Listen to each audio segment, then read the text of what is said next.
नहीं कुछ मीठा हो जाए। जी, बिल्कुल। बात पक्की हो गई है।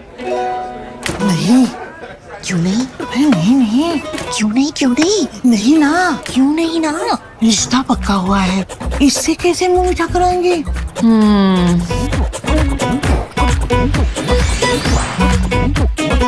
ऐसे।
नमस्कार, विराट दर्शन की गतिविधियों के साथ मैं हूं ज़किया। सबसे पहले खास गतिविधियां।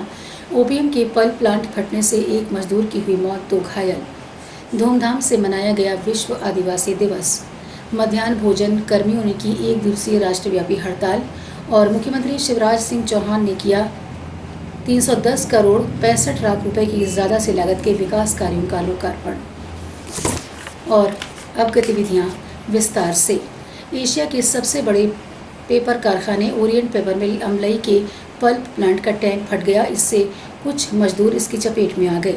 इसमें आने से एक ठेका मजदूर की मौत हो गई और 2 मजदूर घायल हुए हैं। ये हादसा प्रबंधन की लापरवाही की वजह से हुआ है। ओपीएम प्लांट में ये हादसा सही समय पर मेंटेनेंस न होने के कारण हुआ है। पल्प प्लांट की टंकी का भी सही रखरखाव नहीं किया गया था। इसकी वजह से उसके पाइप में प्रेशर बना और ब्लास्ट की स्थिति बन गई। इस हादसे में प्रबंधन को भी लगभग 50 लाख रुपयों का नुकसान हुआ है। प्रबंधन की बड़ी लापरवाही से इस हादसे में एक ठेका श्रमिक की मौत हुई है और 2 मजदूर घायल हुए हैं। घटना की सूचना के बाद जिला प्रशासन और पुलिस प्रशासन के पहुंचे आला अधिकारियों ने अब तक प्रबंधन के खिलाफ कोई कठोर कार्रवाई नहीं की है। शाम तक प्रबंधन के खिलाफ कोई एफआईआर न होने की बात भी सामने आई है। घटना होते ही जिले भर में कुछ समय के अंदर ही ये खबर आग की तरह फैल गई। लेकिन स्थानीय विधायक जैतपुर मनीषा सिंह घटना के घंटों गुजर जाने के बाद घटनास्थल पर देर शाम पहुंची और परिजनों से मुलाकात की। हालात बिगड़ते देख मौके पर एसडीएम प्रगति वर्मा और एएसपी मुकेश वैश्य पहुंचे। हंगामे को शांत कराया। अधिकारियों की मौजूदगी में मृतक के परिजनों को उचित मुआवजे के साथ परिवार के एक सदस्य को मिल में रोजगार देने की बात कही गई है। लेकिन लिखित आश्वासन नहीं मिलने की स्थिति में स्थानीय लोग हंगामा करने लगे, जिसे पुलिस ने शांत कराया। अधिकारियों का कहना है कि घायलों की हालत स्थिर है। परिजनों को तत्काल 2 लाख रुपए की राहत राशि प्रदान की जा चुकी है।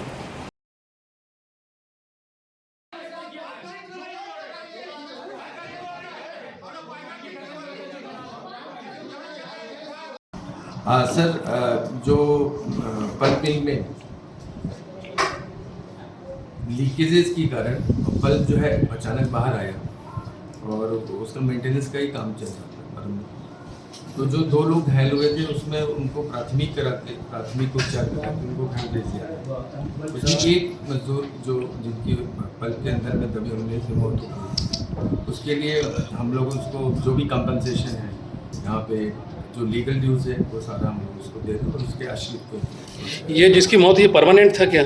नहीं, ये कॉन्ट्रैक्टर ठेकेदार संविदा एम्प्लॉय थे और पिछले 15-20 साल से यहाँ काम कर रहे हैं। ऐसा भी कहा जाता है कि कहीं ना कहीं जो है प्रबंधन की लापरवाही चलते, क्योंकि मेंटेनेंस भी नहीं हो पा रहा। इसी तरह के पूर्व में भी घटनाएं हुई।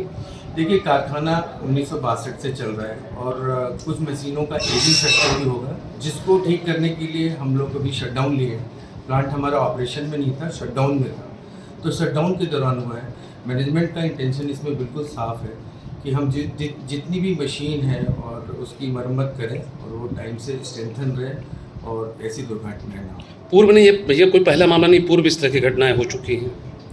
पूर्व का मुझे बहुत ज़्यादा अंदाज़ा नहीं है, क्योंकि मैं अभी पिछले 2 वर्षों से यहाँ पे हूँ और मेरी पूरी कोशिश रहती है कि सिक्योरिटी और सेफ्टी यहाँ पे ठीक रहे और जितनी भी शेड्यूल मेंटेनेंस है वो मेंटेनेंस रहे।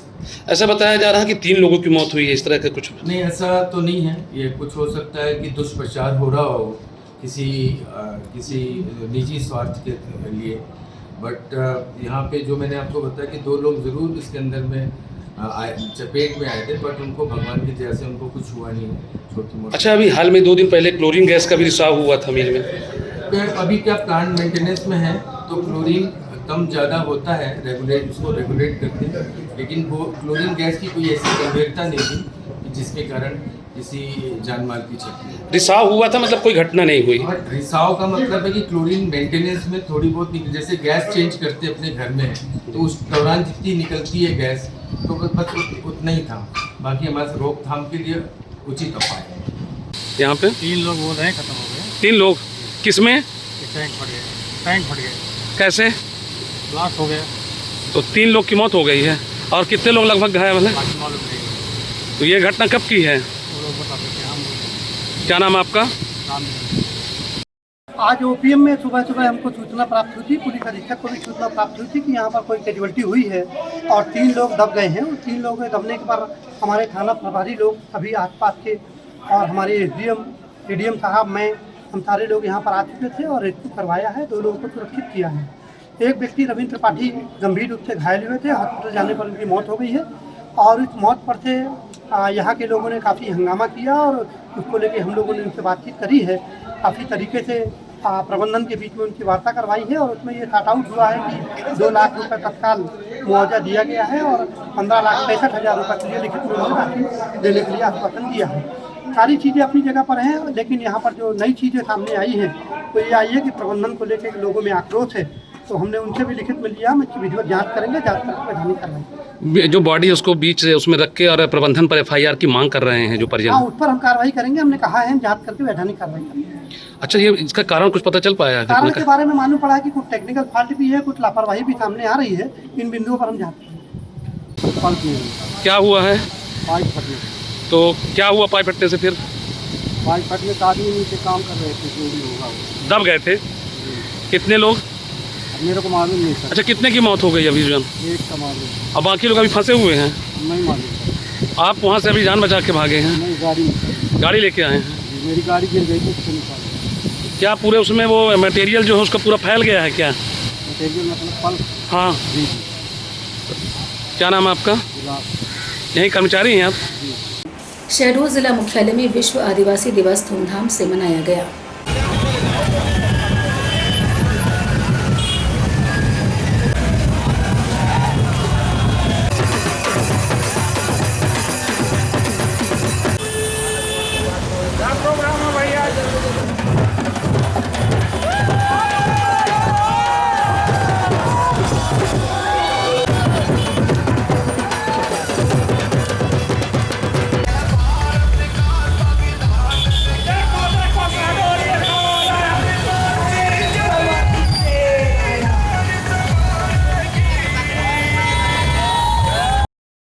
मुख्यालय में विश्व आदिवासी दिवस के मौके पर आदिवासी समाज ने एक भव्य विशाल रैली निकाली, जिसमें बड़ी संख्या में महिलाएं, पुरुष और बच्चे शामिल थे।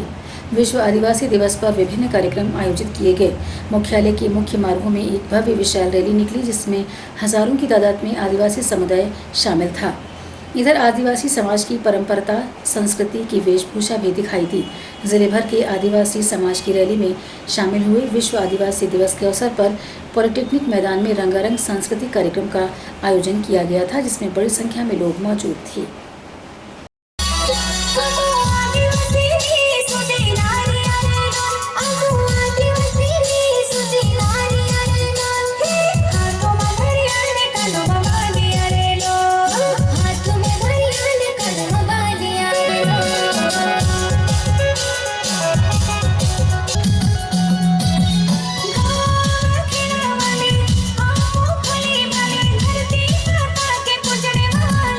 आमोना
वाला रंगीला मारा आदिवासी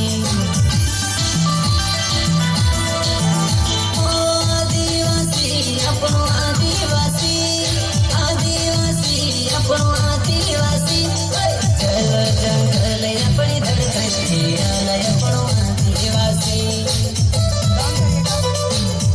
भांति भांति में रंग बरंगाई रंगीली चोरी आदिवासी लाल गुलाबी नाट्य हाथ मरोमल रंगीली चोरी आदिवासी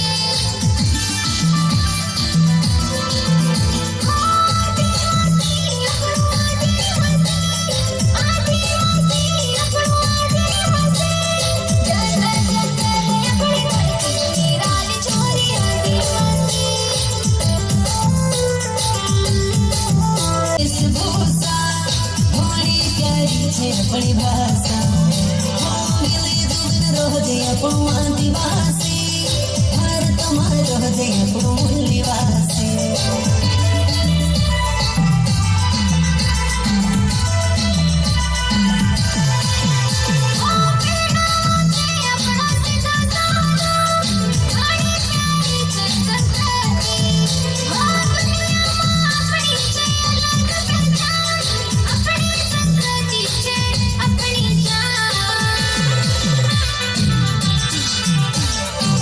पगड़ी माथा पर बांध आम पगड़े बात करजे आम बतड़ी पायो माँ बेहरिया नाती गछड़ी ओ आदिवासी अपनो आदिवासी आदिवासी अपनो आदिवासी खाने धार्य रिक खाने धार्य गुलाम फड़े वाला रंगीला आम आदिवासी धैर्य गुलाम फड़े वाला रंगीला आम आदिवासी सुदीना हारिया रे लो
उत्साह के साथ और वहां से होते उन्होंने छतवई के रास्ते बरका होते हुए दुर्वर, चापा, कुदरी, लालपुर, छतरपुर, इन सब जगह से हमारे तमाम बच्चों ने बहुत सारी जो भीड़ आपके नज़र में जो दिखाई दे रही है, इन सभी लोगों का देन है। उन सभी बच्चों को इस स्टेज की तरफ से ढेर सारी शुभकामनाएं और उनकी भविष्य की उज्जवल भविष्य की कामनाएं भी हम इस संगठन के माध्यम से करते हैं।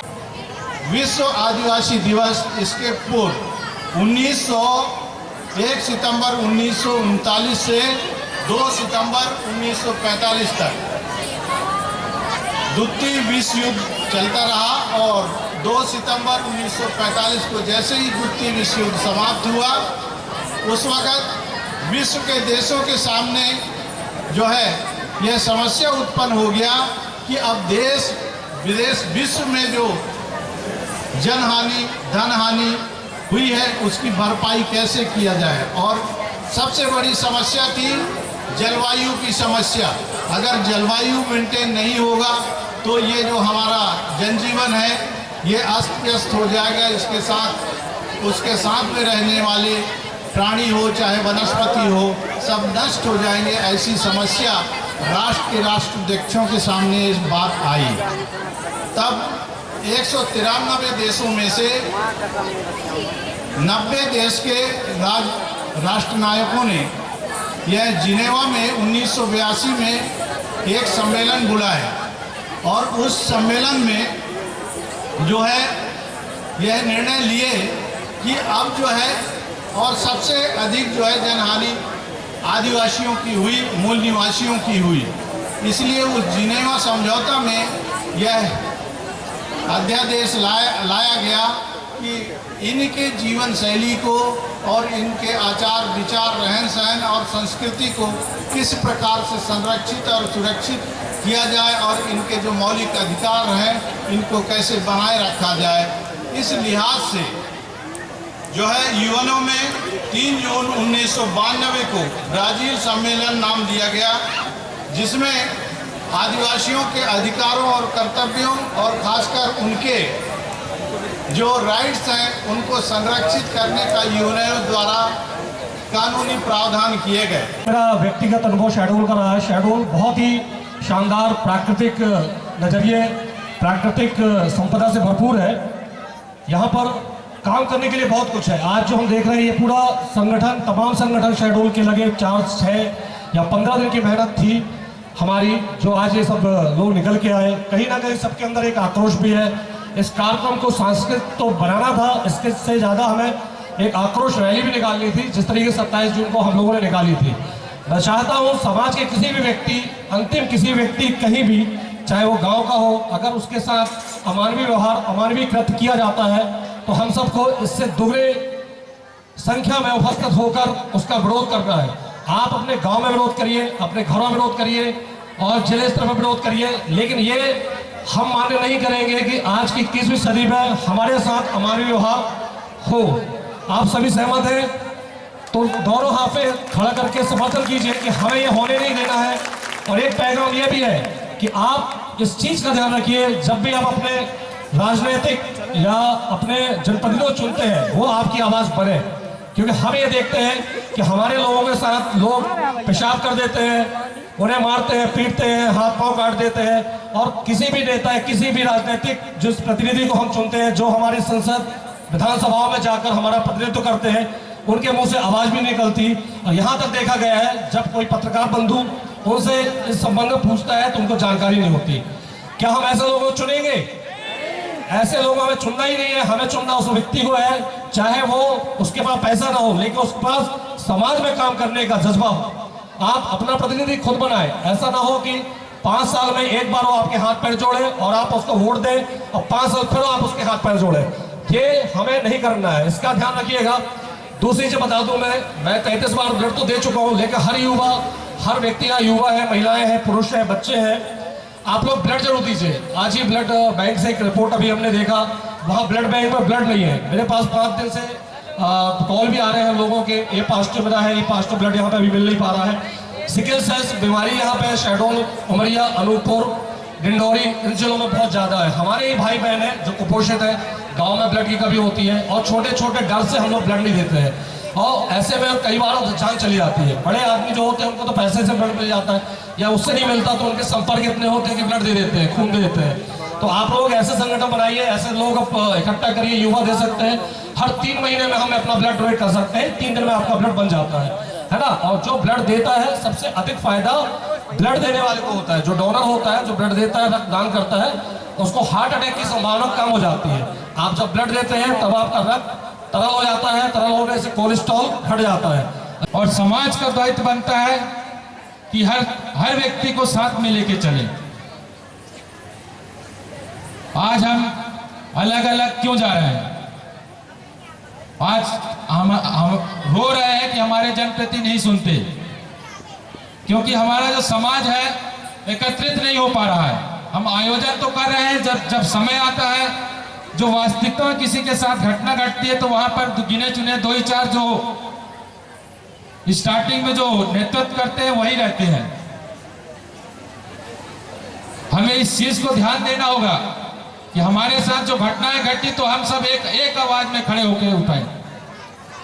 कल मैं, बड़ा दुर्भाग्य की बात है कि कल मैं जनपद कार्यालय गया था। मैं थोड़ा सा समय चाहूंगा, 2 मिनट। कल मैं जनपद सदस्य गया था कार्यालय, तो वहां जो प्रोटोकॉल के तहत अध्यक्ष महोदय, शायद यहाँ शायद LIV के लोग होंगे तो मेरी आवाज तक प्रशासन तक पहुंचे, तो वहां जो प्रशासनिक व्यवस्था है, जो प्रोटोकॉल है, जो हमारे समाज से चुन के जो जनप्रतिनिधि जाते हैं तो उनका दायरा उस प्रोटोकॉल के तहत होना चाहिए कि नहीं? कल लेकिन मैं उस कार्यालय में देखा उस प्रोटोकॉल के तहत कोई सिस्टम नहीं है। कहीं ना कहीं हमारा शोषण प्रशासनिक तौर से भी हो रहा है, सामाजिक तौर से भी हो रहा है।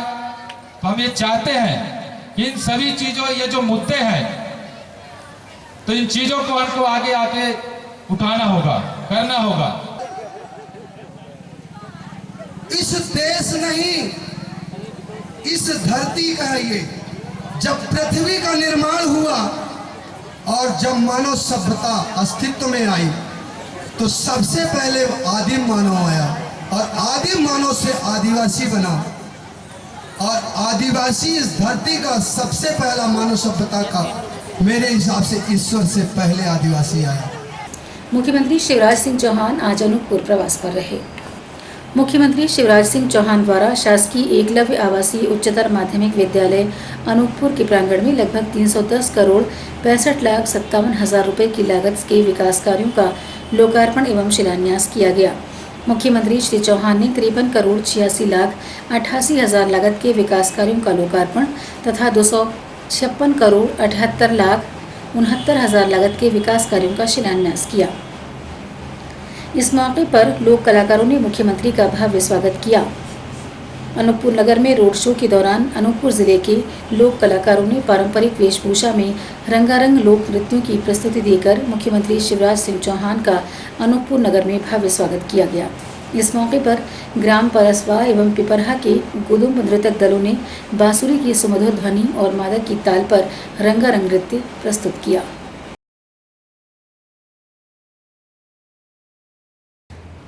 मध्याह्न भोजन कर्मियों ने 1 दिवसीय राष्ट्रव्यापी हड़ताल की।